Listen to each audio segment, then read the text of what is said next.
de cette rencontre.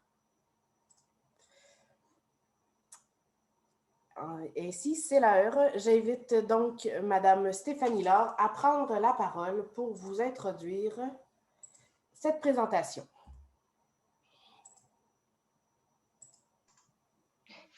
Oui, bonjour tout le monde. Donc, mon nom est Stéphanie Laure, je suis conseillère en environnement pour la MRC Nicolet-Yamaska. Donc, on est très heureux aujourd'hui de pouvoir vous présenter le portrait du plan régional des milieux humides, hydriques et naturels. Donc, la MRC Nicolet-Yamaska a mandaté le Conseil régional de l'environnement du Centre du Québec pour réaliser la démarche. Donc, c'est pourquoi c'est eux aujourd'hui qui vont vous faire la présentation sur le portrait. Donc, je vais céder la parole à Mme Andréane Blais. Merci beaucoup, Stéphanie. Donc, on va amorcer cette présentation avec une courte capsule vidéo que je vous partage à l'instant. En 2017, le gouvernement du Québec a confié au MRC l'obligation de produire des plans régionaux de milieux humides et hydriques. Ces plans régionaux n'ont pas pour objectif de remplacer les lois ou les règlements comme la loi sur la qualité de l'environnement, mais plutôt pour assurer une certaine conciliation entre les objectifs de conservation et ceux du développement. Il y a 4 MRC au centre du Québec qui ont décidé de se regrouper. Cette collaboration nous permet de créer une dynamique régionale, de contribuer à la dynamique régionale pour définir des objectifs communs, éventuellement aller en action, définir des actions qui pourront être bénéfiques pour les 4 MRC. Alors, la démarche de réalisation du plan a débuté en juin 2019 et elle va se terminer en septembre 2021. Il y a 4 étapes, en fait, peut-être plus que 4, mais des étapes importantes. On peut dénoter dans la réalisation du plan un portrait, ensuite un diagnostic et des enjeux. Par la suite, il y aura une vision avec des orientations qui vont être définies, on espère de manière commune, pour éventuellement se terminer avec un plan d'action. Alors, il y a 3 principes obligatoires dans le plan.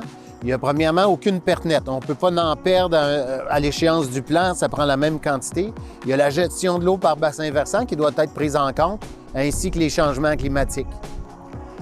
Donc, quand le plan va être terminé, suite à son adoption, il va ensuite être intégré dans un règlement de contrôle intérimaire que les MRC vont adopter.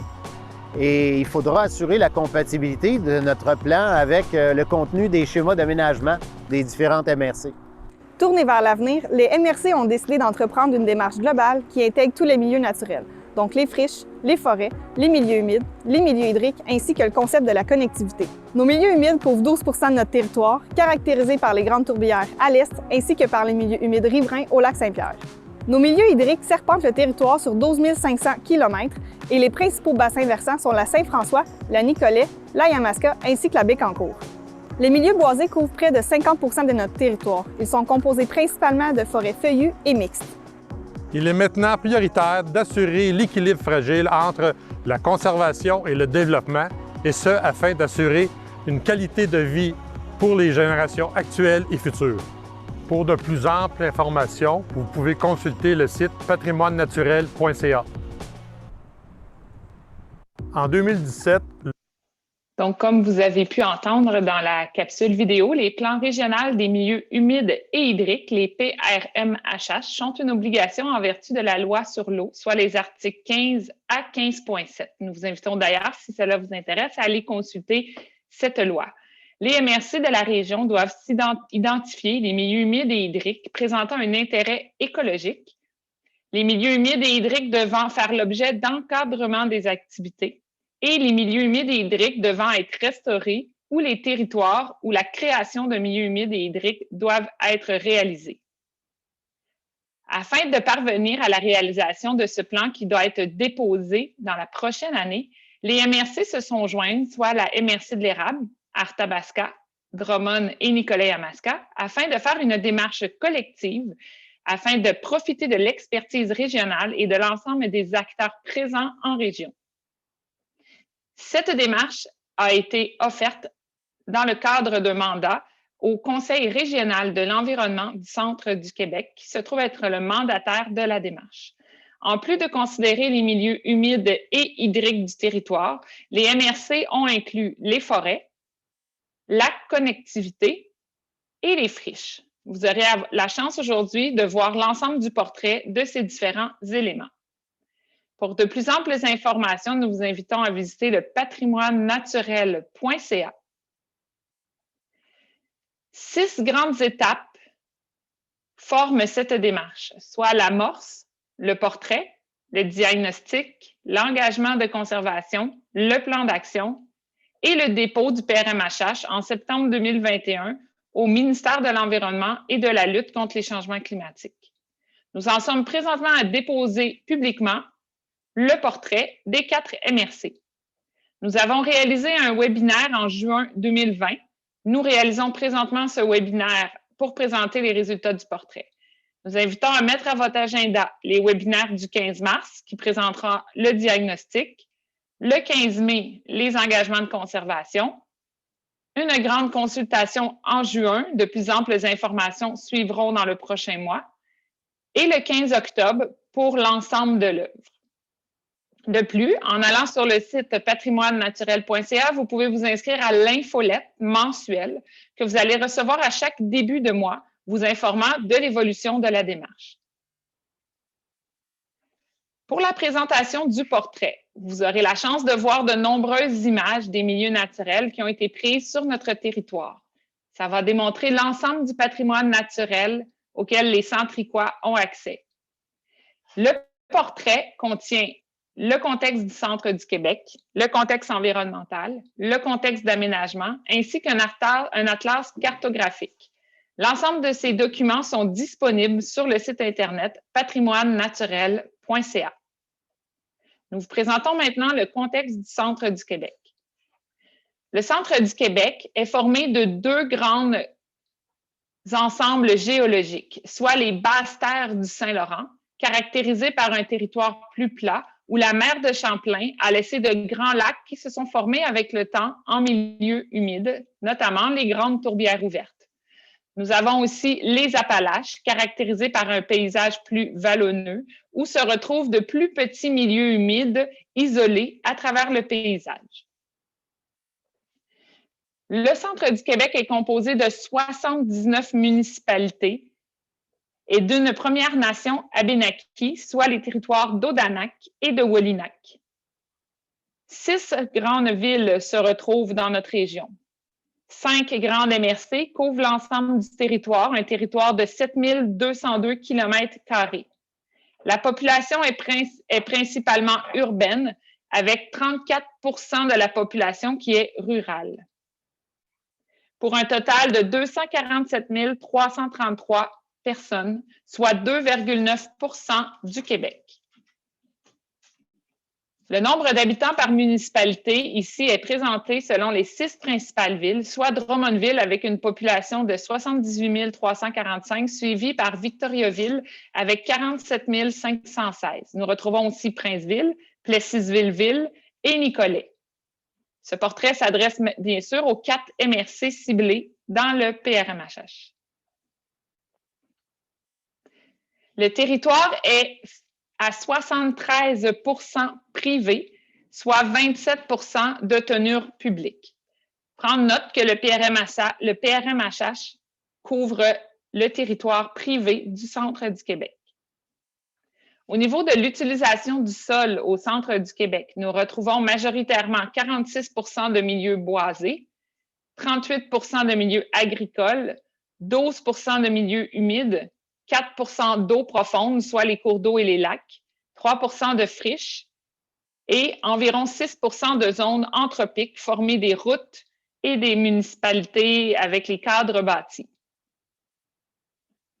Au niveau des milieux humides, on retrouve 4 grandes catégories de milieux humides, soit les tourbières, avec une présence de plus de 30 cm de matière organique en son sol et certaines plantes caractéristiques de ce milieu humide. Nous retrouvons aussi les marécages, recouverts d'une superficie forestière à plus de 25 % et des tiges de plus de 4 mètres, avec un sol typique des milieux humides, soit des sols où la présence d'ocre ferreux est présente. Nous retrouvons aussi les marais où la flore typique, une flore typique de ces milieux, va survivre dans une profondeur d'eau très limitée, soit une eau à surface du sol. Nous avons aussi les étangs où l'eau est plus présente et plus libre que dans les marais. Les étangs peuvent être temporaires ou permanents, ce qu'on peut aussi appeler des étangs vernaux. Vous voyez ici la répartition des milieux humides au centre du Québec. On voit clairement la différence entre la section Appalaches, comme j'ai mentionné tantôt, et les grands milieux humides des basses-terres du Saint-Laurent.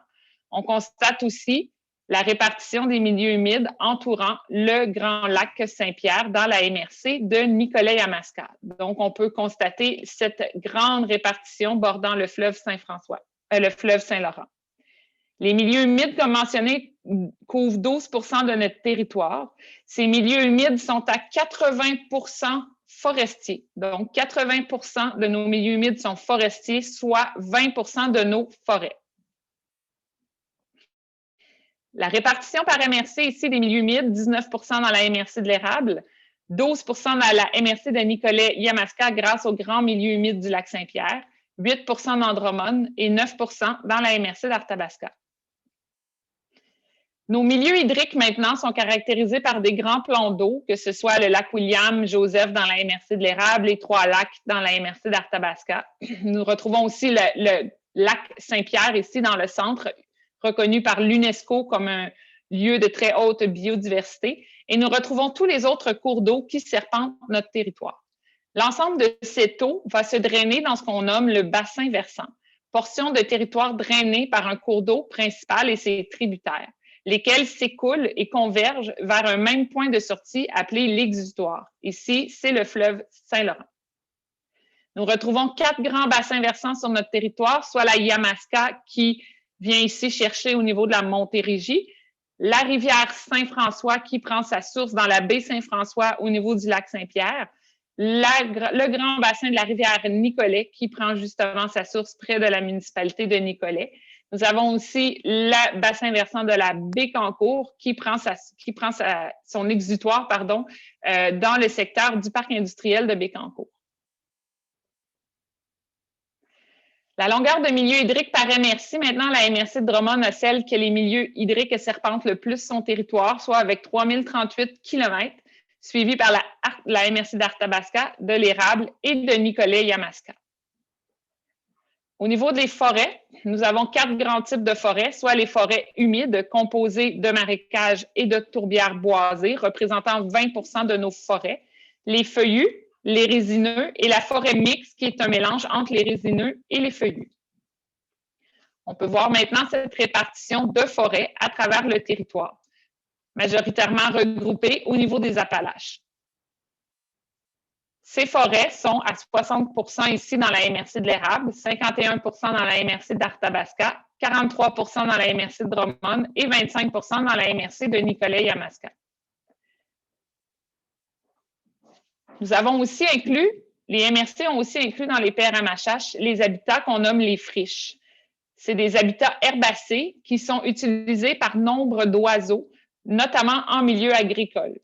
Ces habitats sont très précieux parce que les oiseaux champêtres sont le groupe d'oiseaux le plus en déclin au niveau mondial. Donc, on se doit ici d'apporter une certaine attention à ces habitats précieux pour la reproduction et l'alimentation des oiseaux champêtres. Les friches couvrent 3 du centre du Québec. Par MRC, c'est dans la MRC de Drummond et d'Arthabasca qu'on retrouve le plus de friches, soit avec 3,1 %. Finalement, pour le portrait du centre du Québec, la connectivité des milieux naturels. Cette connectivité est essentielle afin d'assurer le fonctionnement efficace de nos écosystèmes, afin d'assurer le déplacement de la flore et de la faune sur notre territoire, notamment dans un contexte de changement climatique, où les espèces sont appelées à migrer vers le nord. Ici, on peut voir dans la MRC d'Arthabasca ces grands couloirs de connectivité déjà présents sur leur territoire. On peut constater ici sur la carte le grand réseau qui a été établi avec les acteurs centricois de connectivité, soit les réseaux aquatiques et les réseaux terrestres.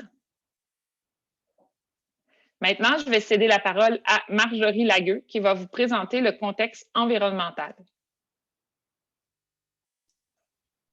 Donc, bonjour à tous. Donc, en ce qui concerne le contexte environnemental, nous allons d'abord commencer en vous présentant les milieux humides. Donc, on peut voir sur la carte l'étendue des milieux humides du territoire.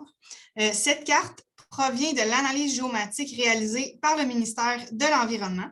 Donc, il n'y a pas ici d'analyse au niveau du terrain.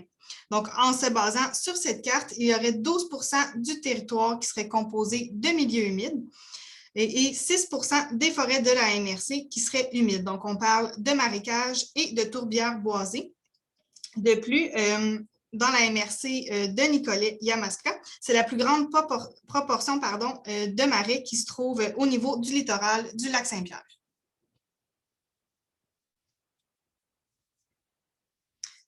Donc maintenant, au niveau de la proportion de milieux humides par typologie, on voit bien que ce sont les marécages ainsi que les marais qui dominent le territoire. Donc maintenant, au niveau de la proportion de milieux humides par municipalité, on voit que c'est à Baie-du-Fer et à Saint-François-du-Lac qu'on en compte le plus, ce qui représente environ la moitié des milieux humides de la MRC. Aussi, selon la littérature, la proportion de milieux humides pour un territoire devrait se situer entre 6 et 12%. Donc, 6% étant le seuil critique et 12% étant le seuil idéal.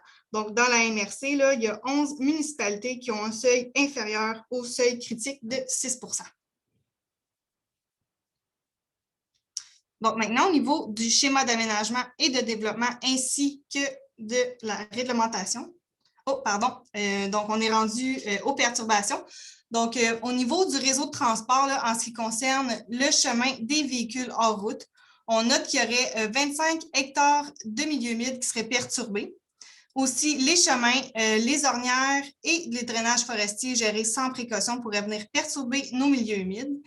Les sablières qui empiètent sur les milieux humides là, en raison de 45 hectares, ainsi que le développement et l'urbanisation, ainsi que le développement agricole.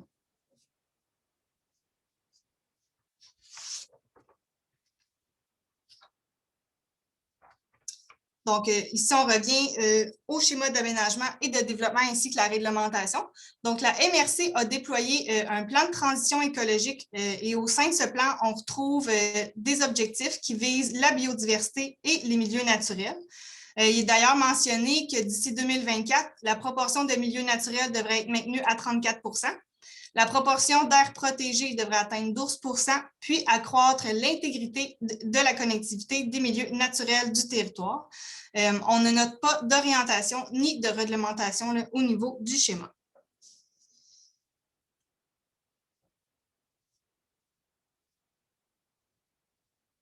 Donc maintenant, en ce qui concerne les milieux hydriques, nous avons 4 bassins versants principaux, soit le bassin versant de la Nicolet, les bassins versants du sud du lac Saint-Pierre, le bassin versant de la Saint-François, ainsi que le bassin de la rivière Bécancour. On compte aussi au niveau de la MRC environ 1900 km de cours d'eau.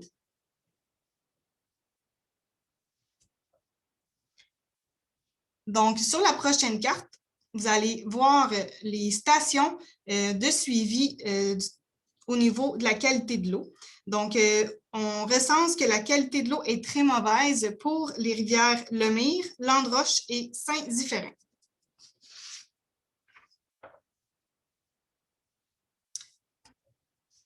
Donc, au niveau des zones de contrainte, en fait, elles ont été considérées parce qu'il s'agit de milieux instables où la sécurité publique là, est en cause. Il serait possible d'aller cibler ces endroits pour, par exemple, faire de la gestion de milieux humides. Donc, on voit aussi les zones inondables qui se situent en majorité sur le littoral du lac Saint-Pierre. Donc, les inondations, en fait, sont mesurées par rapport à leur niveau et à leur fréquence. Et on utilise là, la récurrence qui correspond aux chances que l'inondation se produise chaque année. Donc, au niveau des zones 0-20 ans, on indique une chance sur 20 et 20-100 ans, une chance sur 100. Donc, comme je l'ai mentionné, ces zones se situent en majorité sur le littoral du lac Saint-Pierre. On note aussi des zones de glissement de terrain là, pour les rivières Saint-François, Nicolet et Nicolet Sud-Ouest. Donc, c'est les lignes qui sont présentes en jaune sur la carte. Donc, en fait, ces zones de contrainte naturelles nous ont amené à évaluer la proportion de l'occupation du sol dans les zones inondables. Donc, sur la carte, on peut voir qu'au niveau du milieu anthropique, donc tout ce qui est bâti est seulement à 1 % et les proportions les plus importantes sont au niveau des eaux profondes en raison du lac Saint-Pierre, ainsi que les milieux humides.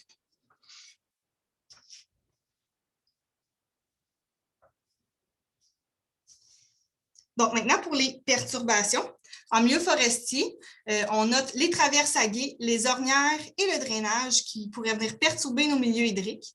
Ensuite, en milieu agricole, on note le drainage, le ruissellement de surface ainsi que la pollution diffuse.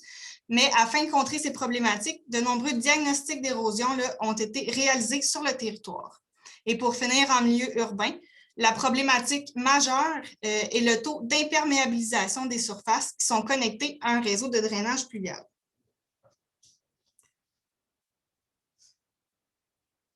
Donc, au niveau des cours d'eau rectifiés, on voit ici l'état initial d'un cours d'eau qui a été modifié là, avec des actions humaines. Donc, on voit que le cours est vraiment rectifié. Donc, sur la prochaine carte, vous allez voir les milieux hydriques qui ont été identifiés comme rectifiés avec une analyse par photo aérienne. Donc, c'est toutes les lignes qui sont en mauve sur la carte. Et il y aura environ 37 % des cours d'eau de la MRC qui seraient rectifiés.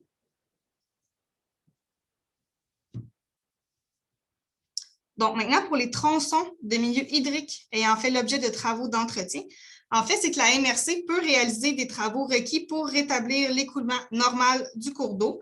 Donc, dans la MRC de Nicolet-Yamaska, le cours d'eau où il y a des entretiens récurrents aux 2 ans, c'est au niveau du cours d'eau côté Lefebvre, à Baie-du-Febvre. Donc, on voit sur la carte, il est encerclé en rouge.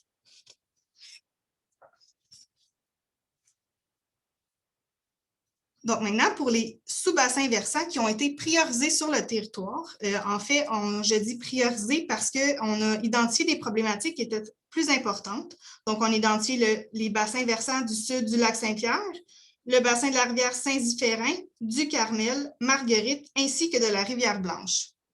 Donc, au niveau des bassins versants du sud du lac Saint-Pierre, on note des problématiques au niveau de l'érosion et de la sédimentation, de la pollution diffuse au niveau du phosphore, de la présence de fertilisants et de pesticides, puis aussi des problématiques au niveau des bandes riveraines là, qui seraient soit absentes ou déficientes.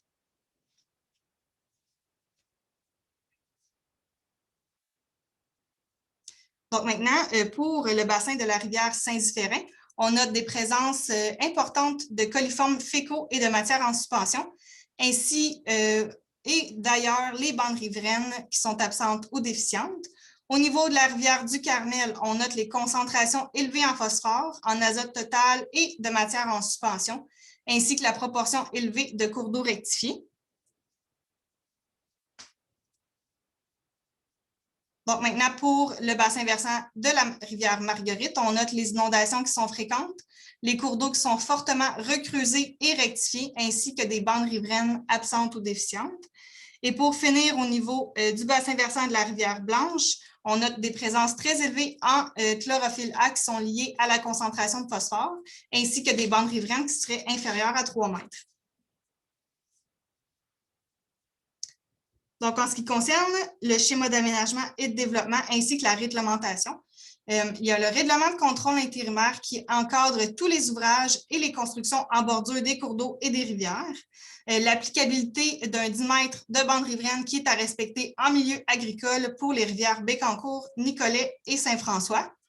Et aussi, dans le plan de transition écologique de la MRC, on trouve des objectifs à atteindre d'ici 2024, soit faire respecter la bande riveraine, améliorer la qualité de l'eau de surface et réduire la consommation d'eau potable par habitant. Donc, nous allons maintenant passer au milieu boisé de la MRC. Donc, sur la carte que vous allez voir, ce sont la répartition des types de couverts forestiers. Les milieux forestiers, en fait, représentent 25 % du territoire, dont 6 % sont des milieux humides. Donc, dans la MRC de Nicolet-Yamaska, les types de peuplements qui sont les plus présents sont les peuplements feuillus et mixtes. Et on voit aussi dans le tableau là, la notion des tourbières boisées et des marécages qui représentent 6 %. Donc, au niveau de la proportion de milieux boisés par municipalité, c'est à Sainte-Eulalie qui en compte le plus. Aussi, selon la littérature, là, la proportion de couverts forestiers pour un territoire devrait se situer entre 30 et 50 %, donc 30 % étant le seuil critique et 50 % étant le seuil idéal. Donc, dans la MRC de Nicolet-Yamaska, la majorité des municipalités se situent en dessous du seuil critique de 30 %.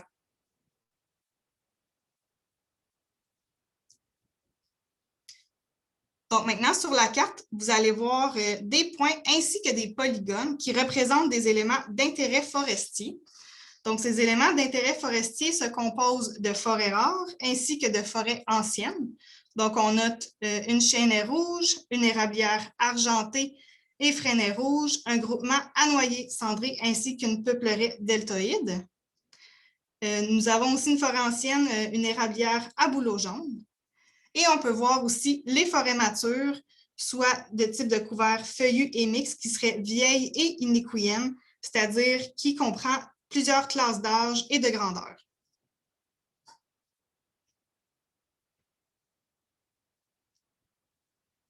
Donc, en ce qui concerne les perturbations au niveau des milieux boisés, on note la vulnérabilité au changement climatique. Donc, les ravageurs et les maladies peuvent venir affecter les épinettes, les frênes et les hêtres.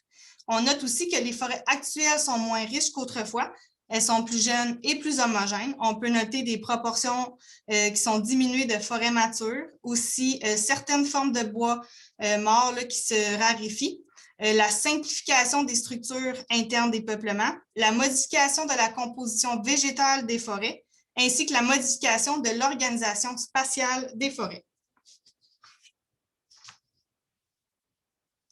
Donc, au niveau du schéma d'aménagement et de la réglementation, la MRC a adopté le règlement relatif au déboisement qui prévoit que l'abattage des arbres est permis avec une prescription sylvicole et un certificat d'autorisation de la MRC. Toutefois, le déboisement n'est pas permis dans les zones de mouvement de terrain, les zones inondables, au niveau du littoral du lac Saint-Pierre et dans les bandes riveraines là, entre 10 et 15 mètres selon la pente. Donc maintenant, au niveau des friches, celles-ci représentent 3 % de la MRC. Il n'y a aucune réglementation là, au niveau des friches. Par contre, on note que les friches sont très importantes pour la biodiversité, le contrôle de l'érosion et la régulation du cycle hydrologique. Au niveau des perturbations, on note les changements d'usage liés à la foresterie, l'agriculture et l'urbanisation, ainsi que les modifications des structures anthropiques qui sont liées aux bâtiments de ferme. Donc, pour finir, vous allez voir les espèces exotiques envahissantes qui ont été observées au niveau de la MRC. Donc, les observations ont été rapportées au ministère. Donc, on peut s'attendre à ce qu'il y ait d'autres observations et une étendue des espèces exotiques envahissantes plus importante. Donc, en haut à gauche, vous voyez la châtaigne d'eau qu'on a observée à Pierreville et à Saint-François-du-Lac.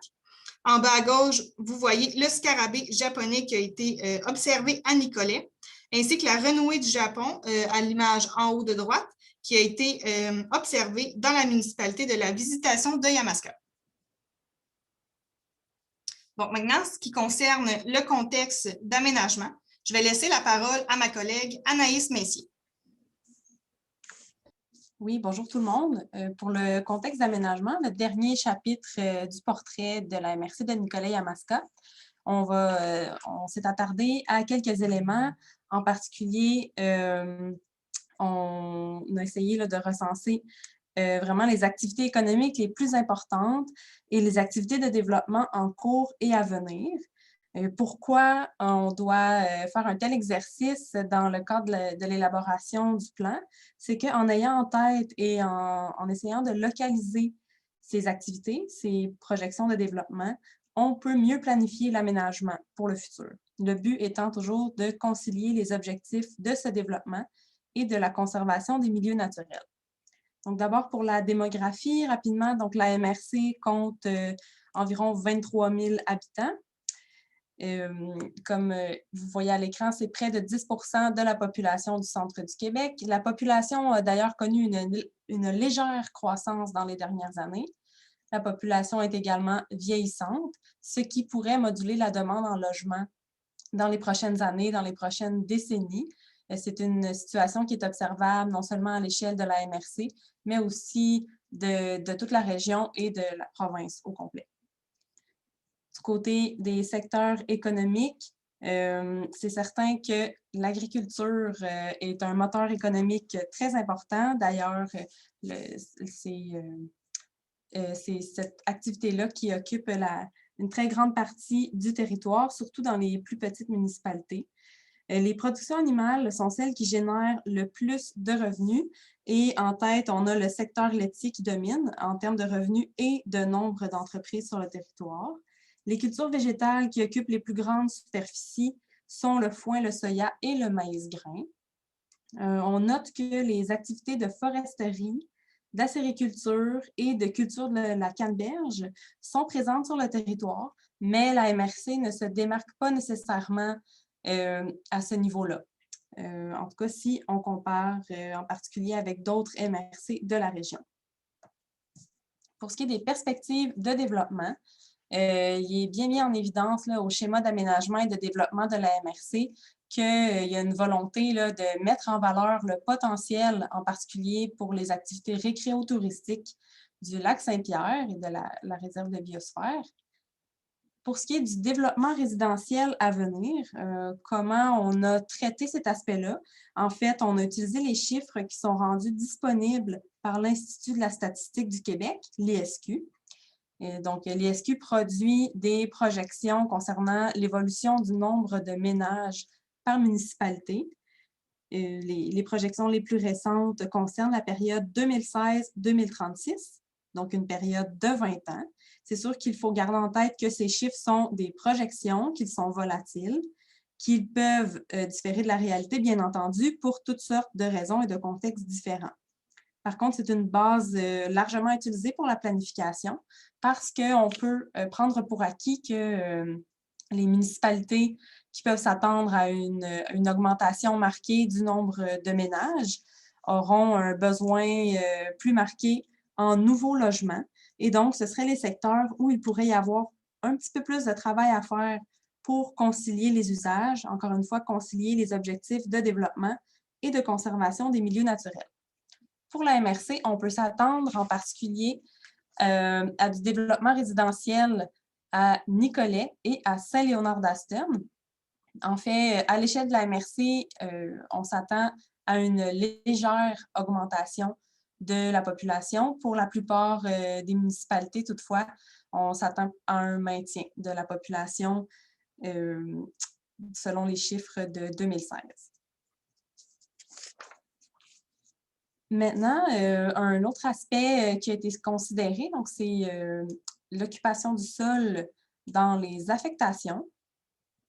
L'affectation, bien sûr, qui occupe la majeure partie du territoire et l'affectation agricole dynamique. Tout d'abord, qu'est-ce qu'une affectation? C'est une vocation, une fonction qui est attribuée par la MRC dans son schéma d'aménagement à toutes les parties de son territoire. Donc, ça ne veut pas dire qu'il y a une seule activité, par exemple, qui est permise sur un territoire selon l'affectation qui lui a été donnée, bien sûr, mais ça définit de façon générale, de façon globale, ce que la MRC s'attend à voir, ce que la MRC s'attend à ce qui se déroule comme activité dans les limites de l'affectation donnée. Donc, on peut voir rapidement sur le graphique que les forêts et les milieux humides également sont quand même assez représentés dans l'affectation agricole dynamique, également dans l'affectation agroforestière et finalement, pour les milieux humides en particulier, dans l'affectation conservation. Un autre élément qui a été considéré, ça concerne les zones avec potentiel de développement. Donc, ce sont des données qui nous ont été fournies par la MRC en lien avec le schéma d'aménagement. ces zones ont été identifiées par certaines municipalités du territoire. Ce que vous voyez à l'écran, c'est un exemple. C'est un zoom sur 3 municipalités en particulier, donc Saint-Léonard d'Aston, Saint-Wenceslas et Aston Jonction. En rouge, vous voyez les limites des périmètres urbains et vous voyez les fameuses zones avec potentiel de développement en orange. Donc, ça ne veut pas dire que le développement serait circonscrit dans ces zones, évidemment, mais à tout le moins, c'est là que le développement devrait se faire en priorité. Également, les terrains définis comme vacants selon les évaluations ont été localisés dans la MRC. Donc, à la fois les terrains vacants et les zones avec potentiel de développement sont vraiment un premier pas pour l'analyse à la fois des opportunités et des défis, évidemment, qui pourraient se poser pour la conservation des milieux naturels, en particulier dans les zones urbaines. Vous pouvez voir un exemple de statistique à l'écran. Donc, selon toutes les zones avec potentiel de développement sur le territoire de la MRC, qui totalise 118 hectares, il y en a actuellement 20 qui sont en milieu boisé, 2 en milieu humide, 6 en friche, et on y retrouve 3 km de milieu hydrique. On poursuit avec quelques éléments de planification qui doivent être considérés puisque ce sont des outils de planification qui sont déjà en vigueur. Donc, on voit ici à l'écran quelques-unes des nombreuses orientations d'aménagement qui sont nommées, qui sont amenées au schéma d'aménagement et de développement de la MRC. Ces orientations-là concernent, par exemple, la limitation des activités et du développement à l'intérieur des zones de contraintes naturelles et anthropiques. Donc, par zone de contraintes, là, on peut entendre, par exemple, des zones inondables ou des zones de glissement de terrain. On parle de favoriser le développement harmonieux des différents réseaux de transport. La troisième orientation, assurer la pérennité et la mise en valeur des ressources forestières. On parle ensuite de la gestion optimale des cours d'eau. Et finalement, protéger et améliorer la qualité de l'environnement naturel. Donc, on voit qu'au schéma d'aménagement et de développement de la MRC, il y a déjà plusieurs éléments qui sont en lien direct avec la conservation des milieux naturels. Il y a également plusieurs autres outils de planification qui ont été considérés. En voici deux. Premièrement, le plan de développement de la zone agricole de la MRC de Nicolet-Yamaska, donc le PDZA, contient lui aussi plusieurs éléments en lien direct avec la conservation des milieux naturels. On y parle d'une saine gestion de l'eau, de la promotion du couvert forestier, de sa connectivité, par exemple. En ce qui concerne le plan de transition écologique qui a été adopté dans les dernières années, ma collègue Marjorie en a parlé tantôt, mais je vous en reparle à titre de rappel puisqu'on y mentionne des objectifs et des orientations concernant, par exemple, la qualité de l'eau, les aires protégées et l'intégration des éléments environnementaux à l'aménagement du territoire. Je vais poursuivre la présentation avec une petite parenthèse sur les changements climatiques. Pourquoi on aborde l'aspect des changements climatiques aujourd'hui? Eh bien, c'est parce que les MRC ont l'obligation d'intégrer des considérations liées au changement climatique dans leurs plans respectifs. Donc, l'information que vous voyez à l'écran provient de fiches qui ont été produites récemment par Ouranos, qui est un consortium québécois en climatologie régionale. On a un résumé des aléas qui sont attendus pour l'horizon 2041-2070. Donc, pour l'hiver et le printemps, on parle d'une augmentation générale des températures, mais d'une plus grande fréquence des épisodes de froid extrême. Il y aurait aussi une modification du cycle de gel-dégel. En fait, il y aurait des épisodes de gel-dégel consécutifs beaucoup plus fréquents. On parle d'une augmentation des précipitations, pas sous forme de neige, mais plutôt sous forme de pluie. Donc, la pluie qui serait plus abondante à l'hiver et au printemps. Pour l'été et l'automne, on parle également d'une augmentation des températures, d'une diminution des précipitations, donc des sécheresses potentielles. Et en parlant là, de l'augmentation de la température, on parle aussi de l'augmentation significative du nombre de jours de canicule par année. Finalement, pour ce qui est des précipitations, on parle de pluies beaucoup moins fréquents, mais plus intenses, donc plus de gros coups d'eau à prévoir. Et tous ces aléas climatiques auront et ont déjà par ailleurs des conséquences sur notre mode de vie. On peut penser à des conséquences là, très réelles sur tout le monde de l'agriculture, autant les productions végétales qu'animales. En effet, les animaux, il serait très possible qu'ils souffrent de la chaleur, par exemple, de la chaleur plus élevée que ce qu'on connaît actuellement. Il y aura aussi des conséquences projetées sur la santé humaine. Tout d'abord, la dispersion et l'augmentation, peut-être l'apparition de nouvelles espèces exotiques envahissantes liées à la santé humaine. Pour l'instant, on pense en particulier à la tique, qui propage la maladie de Lyme, et la berce du Caucase. On aurait aussi davantage de phénomènes d'îlots de chaleur. En fait, ce phénomène qui est bien connu dans les zones urbaines irait en s'accentuant. Et puis, il y aurait très probablement davantage de conséquences sur la santé humaine, en particulier chez les populations plus vulnérables et probablement davantage d'hospitalisations liées à la chaleur. Toutes les modifications du cycle hydrologique ne seraient pas sans conséquences non plus. On parle d'une probabilité d'inondation plus fréquente, de surcharge des réseaux d'égouts, des risques de glissement de terrain aussi plus élevés. Et finalement, le dernier point concerne les conséquences projetées sur les milieux naturels. Premièrement, il y a une certaine vulnérabilité des peuplements forestiers au stress climatique, en particulier à la sécheresse qui cause une défoliation des arbres, donc les arbres perdent leurs feuilles, ce qui peut mener à la mortalité, en fait. Les friches seraient, quant à elles, plus sujettes au feu avec les sécheresses attendues, avec toutes les conséquences que ça peut avoir, entre autres sur la santé, la sécurité publique, la disponibilité et la qualité des habitats pour la flore et la faune serait diminuée. Et encore une fois, on peut s'attendre là, à une plus grande dispersion des espèces exotiques envahissantes. Donc, maintenant, le lien entre toutes ces projections et les plans régionaux, ils sont multiples. En fait, les changements climatiques, comme je vous ai mentionné, doivent être intégrés au plan. Ça va l'être puisque les fonctions des milieux naturels sont utiles à l'atténuation et à l'adaptation au changement climatique. Ces fonctions-là vont être prises en compte.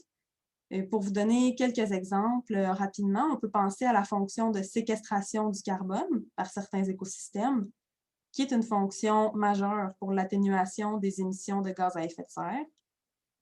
On peut penser à la fonction de rétention des eaux par certains écosystèmes. Dans ce cas-là, il y a un lien à faire entre la rétention des eaux et la diminution des inondations. Et un troisième et dernier exemple, on vient de parler du phénomène d'îlots de chaleur. Donc, là, encore là, il y a un lien avec la présence de milieux naturels, la présence d'arbres en milieu urbain, les arbres qui contribueraient à rafraîchir l'air et à améliorer la qualité de l'air. Donc, c'est une des multiples raisons, en fait, pour lesquelles la conservation des milieux naturels en milieu urbain prend tout son sens. Donc, bref, on retire des bénéfices très importants pour notre qualité de vie, pour la santé et la sécurité publique de la présence des milieux naturels dans notre environnement.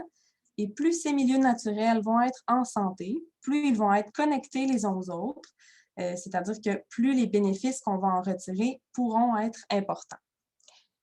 Je vais finir la présentation en vous donnant un petit aperçu, en fait, des sites d'intérêt, des milieux naturels qui sont déjà accessibles présentement aux citoyens. On trouvait important de le souligner parce qu'il y en a quand même plusieurs.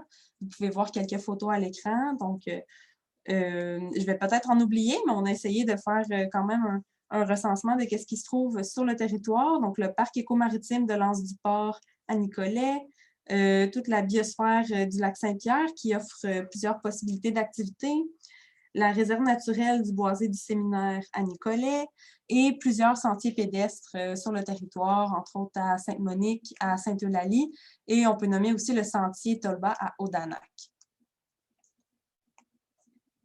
Finalement, je vais vous inviter encore une fois à visiter le site web www.patrimoinenaturel.ca pour nous transmettre vos commentaires sur la présentation d'aujourd'hui. Je vais passer la parole à ma collègue Marie-Claude Lavigne pour animer la période de questions. Alors, merci. Vous venez d'assister à la présentation du portrait de la MRC de Nicolet-Yamaska dans le cadre de l'élaboration de son plan régional des milieux humides, hydriques et naturels, le PRMHHN.